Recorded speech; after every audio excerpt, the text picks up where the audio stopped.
تعالى في القرآن المجيد. أعوذ بالله من الشيطان الرجيم. بسم الله الرحمن الرحيم.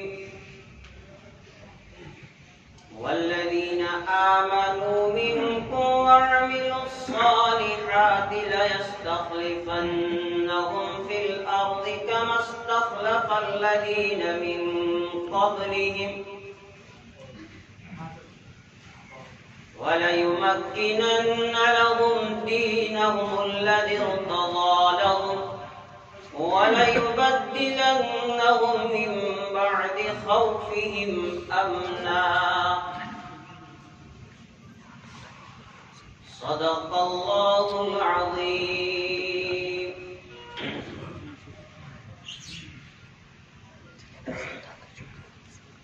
برادران اسلام،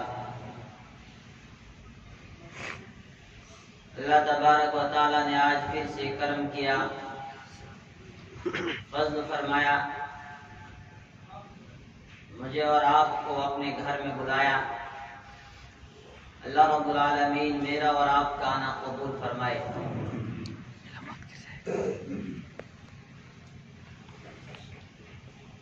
گزشتہ کئی ہفتوں سے آپ اللہ کی طرف سے جو وعدہ ایمان والوں کے ساتھ کیا گیا اور ایمان والوں نے جو اللہ سے وعدہ کیا اس کو پورا کر کے دکھایا، اور پھر اللہ نے اپنا وعدہ کیسے پورا کیا، ایمان والوں کو کیسی خلافت ملی، کیسی حکمرانی ملی، اور پھر جب خلافت ملی تو کس طرح انہوں نے اپنی ذمہ داریوں کو پورا کیا۔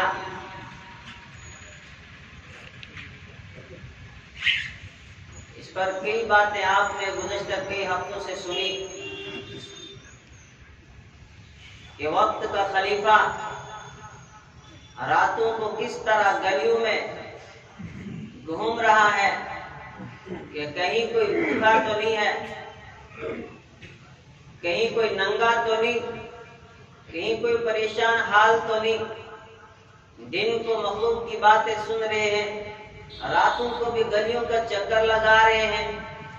کہ میرے اوپر ایک ذمہ داری ہے، کہیں ذمہ داری میں کوئی کوتاہی اور کمی نہ رہ جائے، اور پھر اللہ کی عدالت میں جواب دہی ہوگی اور اللہ کی عدالت میں ہم کچھ جواب نہ دے پائیں۔ اسی وجہ سے ہر وقت روتے رہتے، گڑ گڑاتے رہتے کہ کہیں اگر فرات کے کنارے پر بھی کوئی کتا بھوکا مر گیا اور پھر اللہ کی عدالت میں ہم سے یہ پوچھا جائے کہ تمہاری حکومت تھی، تمہاری خلافت تھی، تم کو ایک عہدہ دیا گیا تھا، تمہیں ایک ذمہ داری دی گئی تھی، اپنی اس ذمہ داری کو تم نے کتنا پورا کیا، اپنی اس ذمہ داری کو کیسے نبھایا کہ تمہاری حکومت میں تمہارے ماتحت میں کتا بھوکا مر گیا، اس کا جواب ہم اللہ کو کیا دیں۔ یہ فکر تھی کن لوگوں کو جنہیں اللہ رب العالمین نے جنت کی بشارت دی رسول اکرم صلی اللہ علیہ وسلم کی زبان مبارک سے، اور بتا دیا گیا کہ یہ جنتی لوگ ہیں، لیکن اس کے باوجود کتنے فکر مند کہ ہم سے کوئی ایسا کام نہ ہو جائے کہ اللہ کی عدالت میں کھڑا کیا جائے اور ہم سے سوال ہو اور پھر ہم اس سوال کا جواب نہ دے پائیں۔ میرے ایمانی بھائیوں، صحابہ کی سیرت آپ کے سامنے بیان کی، کس لیے بیان کی؟ تاکہ اس سے ہم کچھ سبق حاصل کریں، اس سے ہم کچھ سیکھیں کہ اللہ رب العالمین نے ہمیں جو ذمہ داریاں دی، اللہ رب العالمین نے ہم میں سے ہر ایک کو کچھ نہ کچھ ذمہ داری دی ہے، لوگوں کی خدمت کا موقع دیا ہے۔ ہم نے یہ دیکھنا ہے کہ اب ہم اپنی اس ذمہ داری کو کتنا نبھا رہے ہیں، ہم لوگوں کے لیے کیا کر رہے ہیں؟ اگر اللہ نے خدمت کا موقع دیا تو کیا واقعی جو عہدہ دیا گیا ہمیں، کیا ہم اس عہدے پر رہتے ہوئے مخلوق کے کام کر رہے ہیں یا نہیں کر رہے ہیں؟ کہ اللہ تبارک و تعالی ہم سے ہماری ذمہ داری کے بارے میں جب سوال کرے گا کہ بتاؤ تمہیں ایک ذمہ داری دی تھی، میں نے تمہیں ایک عہدہ دیا تھا، تمہیں مخلوق کی خدمت میں لگایا تھا، بتاؤ تم نے مخلوق کی خدمت کس طرح کی، کتنا حق تم نے ادا کیا اور لوگوں کا کتنا حق دبایا، کتنا حق لوگوں کا مارا۔ یہ ساری باتوں کا جواب اللہ کی عدالت جب لگے گی اور اس عدالت میں جا کے جہاں سارے انسان موجود ہوں گے، اللہ رب العالمین مجھ سے بھی اور آپ سے بھی یہ پوچھے گا۔ کہ اللہ کے رسول صلی اللہ علیہ وسلم نے فرمایا کلکم راع وکلکم مسئول عن رعیتہ، کہ لوگوں تم میں سے ہر ایک نگراں ہے، تم میں سے ہر ایک ذمہ دار ہے، ہر ایک کو اس کی ذمہ داری کے بارے میں سوال کیا جائے گا۔ میرے ایمانی بھائیو، گزشتہ جمعہ آپ نے حضرت ابوبکر صدیق رضی اللہ تعالی عنہ کے حوالے سے سنا کہ وقت کے خلیفہ ہیں جن کے لیے اللہ کے رسول صلی اللہ علیہ وسلم نے فرمایا کہ اس دنیا میں مجھ پر لوگوں نے بڑے احسان کیے، ان سب کے احسانات کا بدلہ میں دے چکا، لیکن ابوبکر کے مجھ پر اتنے احسانات ہیں کہ میں ان کے احسانات کا بدلہ چکا نہ سکا، اللہ محشر میں ان کے احسان کا بدلہ انہیں دے گا۔ یہ وقت کے خلیفہ جو راتوں کو جا کر کمزوروں کی مدد کرتے ہیں، دیکھا کہ کوئی بے سہارا ہے اس کا سہارا بن جاتے ہیں، راتوں کو نیند نہیں آتی کہ ہماری حکومت میں، ہماری رعایا میں کوئی بھوکا نہ رہے، ہماری رعایا میں کوئی ننگا نہ رہے، ہماری رعایا میں کوئی بغیر چھت کے نہ سوئے، یہ فکر تھی۔ لیکن قرآن نے حضرت ابوبکر صدیق رضی اللہ تعالی عنہ کو کیا مقام عطا کیا؟ اللہ رب العالمین نے ان کی شان میں قرآن پاک میں کئی مقامات پر جو ان کی شان بیان کی۔ ایک جگہ پر پروردگار ارشاد فرمایا وَسَيُجَنَّبُهَا الْأَتْقَى الَّذِي يُؤْتِي مَالَهُ يَتَزَكَّى وَمَا لِأَحَدٍ عِندَهُ مِن نِّعْمَةٍ تُجْزَى إِلَّا ابْتِغَاءَ وَجْهِ رَبِّهِ الْأَعْلَى وَلَسَوْفَ يَرْضَى وَسَيُجَنَّبُهَا الْأَتْقَى، ان قریب اس دوزخ سے دور رکھا جائے گا، اس جہنم سے محفوظ رکھا جائے گا۔ الذی اتقى، اس شخص کو جو سب سے بڑا متقی ہے، جو سب سے زیادہ پرہیزگار ہے، جو سب سے زیادہ متقی ہے۔ فرمایا کون ہے؟ الذی یؤتی مالہ یتزکا، فرمایا وہ ہے جو اپنا مال اللہ کی راہ میں خرچ کرتا ہے، جو اپنے مال کو اللہ کی راہ میں لگا دیتا ہے۔ اور کس لیے لگاتا ہے؟ وَمَا عِندَهُ مِن نِّعْمَةٍ تُجْزَى، مال اس لیے نہیں لگاتا ہے کہ لوگوں پر میرا احسان رہے، کسی کے احسان کا بدلہ چکانے کے لیے اللہ کی راہ میں وہ اپنا مال خرچ نہیں کرتا ہے۔ کس لیے کرتا ہے؟ إِلَّا ابْتِغَاءَ وَجْهِ رَبِّهِ الْأَعْلَى، ہمیں اس لیے کرتا ہے تاکہ اللہ کی رضا حاصل ہو، اللہ کی خوشنودی حاصل ہو۔ اللہ کو خوش کرنے کے لیے اپنا سارا مال اللہ کی راہ میں خرچ کرتا ہے۔ وَلَسَوْفَ يَرْضَى، اللہ کہہ رہا ہوں قریب اس کا رب اس سے راضی ہوگا۔ تمام مفسرین کا اس بات پر اتفاق ہے کہ ان آیات میں مراد حضرت ابوبکر صدیق رضی اللہ تعالی عنہ۔ مسجد کی تعمیر کے لیے آپ حضرات بڑھ چڑھ کر تعاون کریں۔ میرے ایمانی بھائیوں، ابوبکر صدیق رضی اللہ تعالی عنہ یہ بھی ایک بڑے مالدار صحابی تھے۔ ایمان لانے سے پہلے مکہ کے بڑے مالدار لوگوں میں ان کا شمار ہوتا تھا، لیکن جب ایمان لائے اور پھر اپنا سب کچھ اللہ کی راہ میں قربان کر دیا۔ ایک دن رحمت دو عالم صلی اللہ علیہ وسلم کے پاس بیٹھے ہوئے تھے، کہنے لگے اللہ کے رسول صلی اللہ علیہ وسلم مجھے 3 چیزیں بہت زیادہ پسند ہیں۔ اللہ کے رسول صلی اللہ علیہ وسلم نے فرمایا ابو بکر بتاؤ وہ 3 چیزیں کیا ہیں جو تمہیں سب سے زیادہ پسند ہے؟ فرمایا پہلی چیز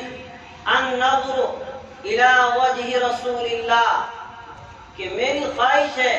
کہ آپ کا چہرہ انور ہو اور میری نگاہ ہو، میں چاہتا ہوں کہ ہر وقت آپ کا دیدار کرتا رہوں، ہر وقت آپ کے چہرہ انور کو دیکھتا رہوں، یہ میری خواہش ہے۔ فرمایا دوسری چیز جو سب سے زیادہ مجھے پسند ہے، فرمایا وہ انفاق مالی علی رسول اللہ، کہ میری دوسری خواہش یہ کہ میں اپنا سارا مال اللہ کے رسول صلی اللہ علیہ وسلم کی ذات پر لوٹا دوں، اپنا سارا مال اللہ کے رسول صلی اللہ علیہ وسلم کی ذات پر قربان کر دوں۔ اور تیسری میری خواہش وَأَن تَكُونَ ابْنَتِي تحت رسول اللہ، کہ میری یہ خواہش ہے کہ میری بیٹی ہو اور آپ کے نکاح میں ہوں، آپ میرے داماد ہوں، میری یہ خواہش ہے کہ میری بیٹی آپ کے نکاح میں ہو۔ میرے ایمانی بھائیوں، یہ دیکھیے آپ ابو بکر صدیق رضی اللہ تعالی عنہ کو رسول اکرم صلی اللہ علیہ وسلم سے کس قدر محبت، اور پھر آپ اس کا اندازہ لگائیے کہ جب رحمت دو عالم صلی اللہ علیہ وسلم مکہ المکرمہ سے ہجرت کرتے ہیں، سب سے پہلے ابو بکر صدیق رضی اللہ تعالی عنہ کے گھر جاتے ہیں، اور پھر وہاں سے جب آگے بڑھتے ہیں قرآن کریم نے وہ منظر بھی یاد دلایا اور پورے منظر کو قرآن میں بیان کیا۔ إِلَّا تَنْصُرُوا فَقَدْ نَصَرَهُ اللَّهُ، اے لوگ اگر تم اللہ کے رسول صلی اللہ علیہ وسلم کی مدد نہیں کرو گے تو اللہ اس کی مدد کر چکا ہے۔ إِذْ أَخْرَجَهُ الَّذِينَ كَفَرُوا ثَانِيَ اثْنَيْنِ إِذْ هُمَا فِي الْغَارِ، اور لوگ اگر تم اللہ کے دین کی مدد نہیں کرو گے،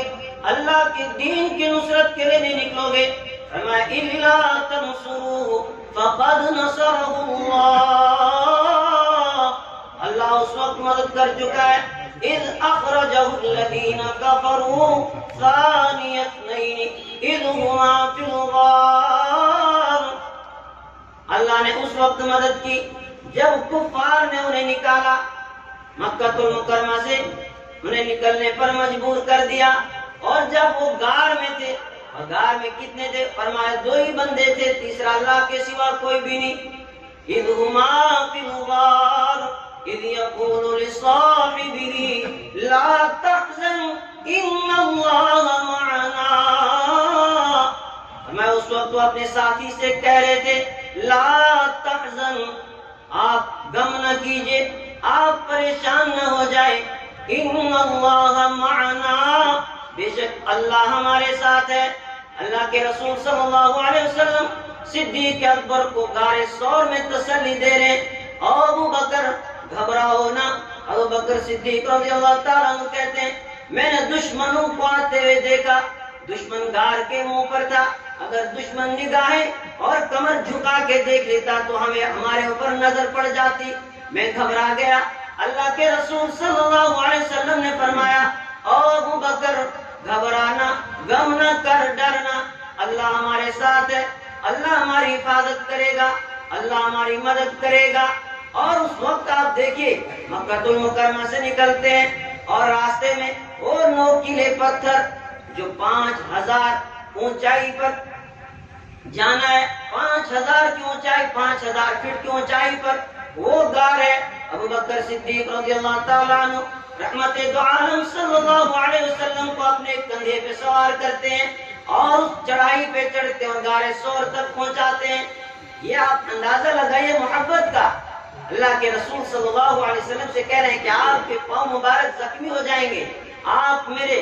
کندھوں پر سوار ہو جائیے، میں آپ کو لے چلتا ہوں، کوئی راستہ نہیں۔ جو حضرات گئے آج بھی وہ دیکھتے ہیں ابھی بھی کوئی پکا راستہ ہے نہیں اس غار تک پہنچنے میں، آج بھی بڑی دقت آتی ہے وہاں پہنچنے کے لیے۔ آج بھی اگر کوئی چلنے والا آدمی ہو تو گھنٹہ ڈیڑھ گھنٹے کا سفر اس کے لیے ہے، لیکن ابو بکر صدیق رضی اللہ تعالی عنہ نے جو سفر کیا ہے وہ 1450 سال پہلے سفر کیا ہے، اور رحمت دو عالم صلی اللہ علیہ وسلم کو اپنے کندھوں پر اٹھا کر کیا ہے، اور پھر اس غار تک پہنچایا، غار کو صاف کیا، اور اس وقت پھر پہلے خود اندر تشریف لے گئے، رحمت دو عالم صلی اللہ علیہ وسلم کو باہر رکھا، میں اللہ کے رسول صلی اللہ علیہ وسلم میں غار کی صفائی کرتا ہوں۔ صفائی کی، اپنی ایک چادر تھی جس سے غار کے سارے سوراخوں کو بند کر دیا، اور اس کے بعد ایک سوراخ رہ جاتا ہے جس پر اپنی ایڑی رکھ دی، اور رحمت دو عالم صلی اللہ علیہ وسلم کو بلایا اور فرمایا کہ آپ آرام کیجئے۔ آپ کو ایک بات سمجھانا مقصود ہے اس پورے واقعے کو لا کر کہ ابو بکر صدیق رضی اللہ تعالی عنہ رحمت دو عالم صلی اللہ علیہ وسلم سے کہتے ہیں اللہ کے رسول میری یہ خواہش ہے ان نظر الی وجہک کہ آپ کے چہرے انور کو دیکھتا رہوں، آپ کے چہرے انور کا دیدار کرتا رہوں۔ اب رحمت دو عالم صلی اللہ علیہ وسلم کا سر مبارک صدیق اکبر رضی اللہ تعالی عنہ کی گود میں ہے، اور صدیق اکبر رضی اللہ تعالی عنہ جو ہیں آپ صلی اللہ علیہ وسلم کے چہرے انور کا دیدار کر رہے ہیں، آپ کے چہرے کو دیکھ رہے ہیں، اور دیکھتے دیکھتے پھر یاد ہوگا آپ کو کہ ایک زہریلے کیڑے نے جو کہا جاتا ہے کہ سانپ نے ڈسا، اور وہ تکلیف جب تیز ہوتی گئی بڑھتی گئی، ابو بکر صدیق رضی اللہ تعالی عنہ برداشت کرتے گئے یہاں تک کہ برداشت سے جب باہر ہو گیا، اس کے باوجود بھی اپنے ٹانگ کو اپنے پاؤں کو ہلایا نہیں کہ کئی رحمت دو عالم صلی اللہ علیہ وسلم کے آرام میں خلل نہ ہو جائے۔ لیکن اتنے میں جو ہیں جب آنسو بے قابو ہو گئے اور ابو بکر صدیق رضی اللہ تعالی عنہ کے آنکھوں سے آنسو نکلے، اور وہ آنسو جا کر رحمت دو عالم صلی اللہ علیہ وسلم کے رخسار مبارک پر پڑتے ہیں، اور آپ صلی اللہ علیہ وسلم کی آنکھ کھل جاتی ہے۔ فرمایا ابو بکر کیا بات ہے، کیوں رو رہے ہو، کیا بیوی بچوں کی یاد ستا رہی ہے؟ کہ اللہ کے رسول صلی اللہ علیہ وسلم میرے ماں باپ آپ پر قربان، میرے ساتھ تو آپ ہیں، مجھے تو بیوی بچوں کی کوئی فکر نہیں۔ کہا پھر رو کیوں رہے ہیں، یہ آنسو کیسے ہیں؟ کہا یہ آنسو میری ایڑی میں بڑی تکلیف ہے، بڑا درد ہے، کسی زہریلے کیڑے نے کاٹا ہے۔ اور رحمت دو عالم صلی اللہ علیہ وسلم اپنا لعاب مبارک اس جگہ لگاتے ہیں، تکلیف دور ہو جاتی ہے۔ لیکن یہاں سمجھنے کی یہ بات کہ ابو بکر صدیق رضی اللہ تعالی عنہ جہاں اتنی احتیاط کر رہے تھے اللہ کے رسول صلی اللہ علیہ وسلم کو کوئی تکلیف نہ پہنچے، اللہ کے رسول صلی اللہ علیہ وسلم کے آرام میں خلل نہ ہو، پھر وہ آنسو کیسے گرے اللہ کے رسول صلی اللہ علیہ وسلم کے رخسار مبارک پر؟ لکھا گیا ہے کہ ابو بکر صدیق رضی اللہ تعالی عنہ کیونکہ آپ کے چہرے انور کا دیدار کر رہے تھے اور اتنے مست ہو گئے تھے آپ کے دیدار میں، آپ کے چہرے انور کو دیکھتے دیکھتے انہیں یہ خیال ہی نہیں رہا کہ چونکہ آنسو نکل آئے اور وہ رحمت دو عالم صلی اللہ علیہ وسلم کے چہرے انور پر آ کر گرے۔ میرے ایمانی بھائی یہ محبت ہے صدیق اکبر رضی اللہ تعالی عنہ کی۔ ادھر غزوہ تبوک کے موقع پر اعلان ہوتا ہے انفاق کانا وانفاق علی رسول اللہ، میری خواہش ہے کہ میں اپنا سارا مال اللہ کے رسول صلی اللہ علیہ وسلم کی ذات پر لوٹا دوں۔ غزوہ تبوک کے موقع پر اعلان ہوتا ہے کہ لوگوں غزوے میں جانا ہے، جنگ کے لیے جانا، اپنا مال لے کر آ جاؤ تاکہ کچھ تیاری کی جائے۔ سارے صحابہ آگے اپنا اپنا مال لے کر، صدیق اکبر رضی اللہ تعالیٰ عنہ کو تاخیر ہو گئی۔ اللہ کے رسول صلی اللہ علیہ وسلم ان سے پوچھا جب آئے ابو بکر تم تو سب سے پہلے ہوتے تھے، ہر کام میں سبقت کرنے والے تم تھے، آج تاخیر کیسے ہو گئی؟ اور جب مال لایا دیکھا جو ابو بکر گھر میں کیا چھوڑ کر آئے، ہمیں اللہ کے رسول صلی اللہ علیہ وسلم جتنی بھی چیزیں فانی تھی ختم ہونے والی تھی وہ ساری کی ساری یہاں لے کر آیا ہوں، اور جو باقی رہنے والا وہ گھر میں چھوڑ کر آیا۔ ابو بکر کیا مطلب، کیا کہنا چاہتے ہو؟ فرمایا اللہ کے رسول گھر میں اللہ اور آپ کی محبت چھوڑ کر آیا ہوں، انہی دو ناموں کو چھوڑ کر آیا ہوں جو باقی رہنے والے ہیں، اور جو کچھ فنا ہونے والا وہ سارا آپ کی خدمت میں لا کر پیش کر دیا۔ اور فرمایا خود جسم کے اوپر ایک ٹاٹ لپیٹ کر آئے ہوئے ہیں اور اس کو بٹنوں کی جگہ پر کانٹے لگائے ہیں۔ جبرائیل علیہ السلام تشریف لائے، جا کر آج میرے محبوب سے کہو کہ آج ابو بکر کی یہ ادا اللہ کو اتنی پسند ہے کہ اللہ نے آسمان میں اعلان کر دیا، او آسمان میں رہنے والے فرشتوں، آج تم بھی وہ لباس پہنو جو ابو بکر نے آج زمین پر پہنا ہوا ہے۔ آج آسمان کے سارے فرشتوں نے وہی لباس پہنا ہے جو ابو بکر نے آج پہنا ہے۔ یہ وہ محبت تھی۔ آخر وہ کون سی چیز تھی جو صحابہ کرام کو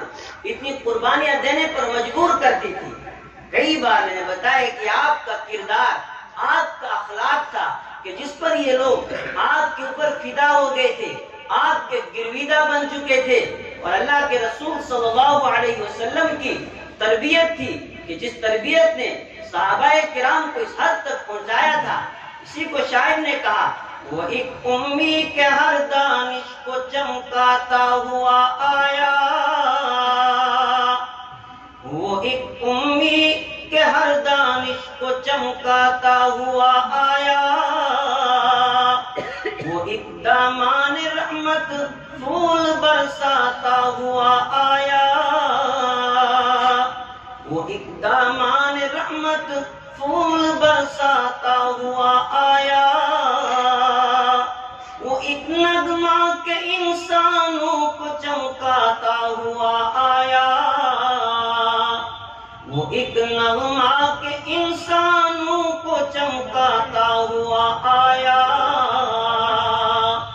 وہ ایک جذبہ کے ارمانوں کو بھڑکاتا ہوا آیا، وہ ایک جذبہ کے ارمانوں کو بھڑکاتا ہوا آیا، وہ ایک نرمی کے سنگ و خیست کے سینوں میں جا اتری، وہ ایک نرمی کے سنگ و خیست کے سینوں میں جا اتری، وہ ایک شیشہ کے ہر پتھر سے ٹکراتا ہوا آیا۔ قرآن کریم میں اللہ نے تعریف کی، وَلَوْ كُنْتَ فَبِمَا رَحْمَةٍ مِّنَ اللَّهِ لِنْتَ لَهُمْ وَلَوْ كُنْتَ فَظًّا غَلِيظَ الْقَلْبِ لَانفَضُّوا مِنْ حَوْلِكَ۔ او میرے محبوب، تیرے رب نے اپنے فضل سے، اپنے کرم سے آپ کے دل کو نرم کر دیا۔ آپ کی نرمی نے ان سنگ دل لوگوں کے دلوں کو بھی نرم کر دیا جن کے دل نہیں پتھر تھے، مگر آپ کی نرمی نے، آپ کے اخلاق نے، آپ کے کردار نے ان کے سخت دلوں کو بھی موم کر دیا۔ میں وہ ایک شیشہ کے ہر پتھر سے ٹکراتا ہوا آیا، وہ ایک عظمت کے مظلوموں کے چہروں پر چمک اٹھی، وہ ایک عظمت کے مظلوموں کے چہروں پر چمک اٹھی، وہ عظمت جو بلال حبشی کے چہرے پہ چمک اٹھی، جو عمار کے چہرے پہ چمک اٹھی، جو خباب کے چہرے پہ چمک اٹھی۔ فرمائیے وہ غلام تھے جن سے کوئی بات کرنے کے لیے کوئی تیار نہیں، راستے میں چلتے کسی کو سلام کرتے، سلام کا جواب دینے کے لیے کوئی تیار نہیں۔ فرمائے وہ مظلوم تھے، لیکن جب اللہ کے رسول صلی اللہ علیہ وسلم کی غلامی میں آگے، اللہ نے وہ عظمت عطا کی، وہ عظمت عطا کی کہ جبرائیل بھی آسمانوں پہ ان کے اسناد پر ان پر رشک کرتا ہے، اور وہ بھی ان پر رشک کرنے لگتا ہے کہ یہ کیا مخلوق ہے، اللہ نے کیا مقام اور مرتبہ عطا کیا۔ وہ ایک بندہ کے سلطانوں سے ٹکراتا ہوا آیا۔ ایمان والوں کو کو کہا جا رہا ہے کہ جب ایمان مضبوط ہو پھر ایمان والا کسی سے گھبراتا نہیں، پھر ایمان والا کسی سے ڈرتا نہیں، ایمان والا کسی سے جھکتا نہیں، پھر بڑا سا بڑا ظالم ہو، بڑا سا بڑا جابر ہو، ہر ایک سے ٹکراتا ہے۔ یہ شیشہ ہوتا ہے مگر پتھروں سے ٹکر لیتا ہے، پھر لوہے سے بھی ٹکر لیتا ہے، لیکن لوہا بھی اس کے سامنے موم ہو جاتا ہے، جھک جاتا ہے، اسے کوئی اپنے سامنے جھکا نہیں سکتا ہے۔ وہ ایک مستی کے ہستی کو جلا دیتے ہوئے پھیلی، وہ ایک مستی کے ہستی کو جلا دیتے ہوئے پھیلی، وہ ایک عالم کے ہر عالم پہ چھا جاتا ہوا آیا۔ اللہ نے قرآن میں کہا هو الذی ارسل رسولہ بالہدی ودین الحق لیظہرہ علی الدین کلہ ولو کرہ الکافرون۔ اللہ کی ذات وہ ہے جس نے اپنے محبوب کو بھیجا، کس لیے؟ فرمائے لیظہرہ علی الدین کلہ، آپ کو دین حق دے کر بھیجا تاکہ دین سارے دینوں پر غالب آئے گا، تاکہ ایمان والے سارے جگہ پر غالب آ جائیں گے اور ساری دنیا